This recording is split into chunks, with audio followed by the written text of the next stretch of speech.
അയ്യപ്പ സംഗമത്തിന് മുഖ്യമന്ത്രി താമസത്തിന് മാത്രം ചെലവായത് 2 ലക്ഷം രൂപയാണ്.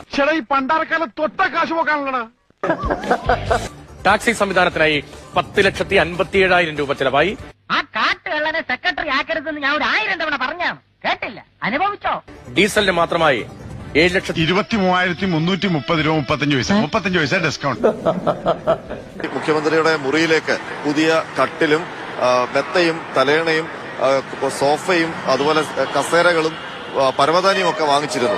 എനിക്ക് അറിയാൻ മേലാത്തോണ്ട് ചോദിക്കുക, താൻ ആരുവാ? മുഖ്യമന്ത്രി കിടന്ന കട്ടിലിനും മെത്തയ്ക്കും കൂടെ ഏതാണ്ട് 1 ലക്ഷം രൂപയായി. തനിക്കൊരു വിചാരമുണ്ട് താ ഏതോ കോപ്പിലെ വലിയ രാജാവാണ്, താ ഒരു പുല്ലുമല്ല. കോർണർ സോഫയ്ക്ക് 65,000 രൂപയും കാശ് വാങ്ങുന്നുണ്ട്, പക്ഷെ അവർക്ക് അതുപോലെ തന്നെ ചെലവുണ്ട്. അതെന്താ ആരും മനസ്സിലാക്കാത്തത്?